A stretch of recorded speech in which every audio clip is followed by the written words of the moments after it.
You know, the irony of all this is the conduct of the Cherargei of this world, who now think that their relationship with the ODM, and more especially that the unfortunate death of Raila, gives them advantage over the future.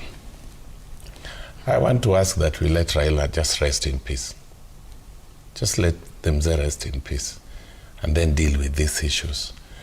Political parties, the only time I think I will ever agree with Cherargei is that political parties are formed to form government. They are created to form government. That's the only statement Cherargei has made that is factual. But you know the interesting thing, they mock ODM for celebrating 20 years of losing elections. Because what is ODM celebrating at 20? At 20 of doing what? At 20 of just losing elections and then joining those governments from the behind door. There's nothing worth celebrating. And it is now being used as a very unfortunate endeavor to win sympathy in the name of the death of Raila Odinga. And I say, let Raila rest in peace.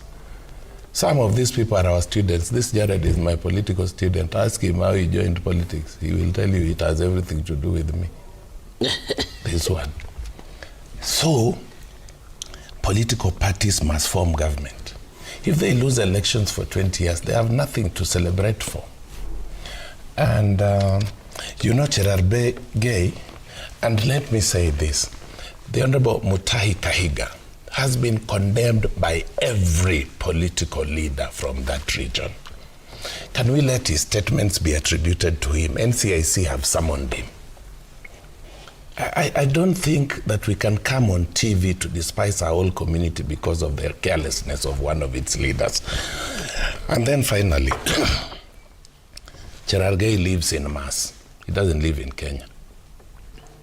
Because does Cherargei know that the leaders, the members who are elected on DCP but are from Mount Kenya region, are still capable of resigning en masse as he is daring them?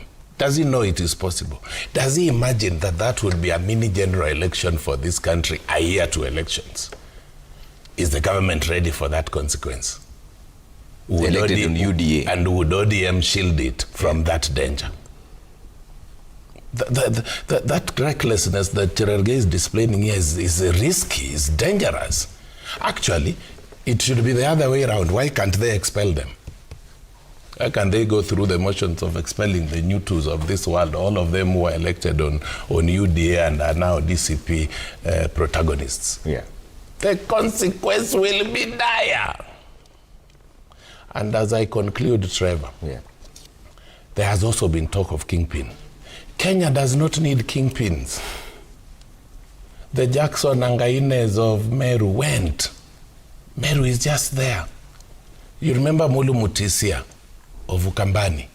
Kalonzo has now been trying to be president all the years. He's never been Kamba kingpin. Even Luoland will just organize itself along the way. Okay. Let us just take the consequences right. And I can tell you, facing the future, if you ask me today, I had an opportunity of attending the Wiper NDC the other day. Someone sent me an invite and I went. And I'm one of those Kenyans who had never taken Kalonzo seriously. But my friend, when he spoke, I came out of that venue saying, would it actually be his moment? Because watching President Ruto in Molo in very cold weather, pledging 20,000 to IDPs to start life, I nearly shed a tear. What is 20,000? Relaunching, cutting ribbons and relaunching projects that were relaunched by his predecessor 10 years, 11 years ago.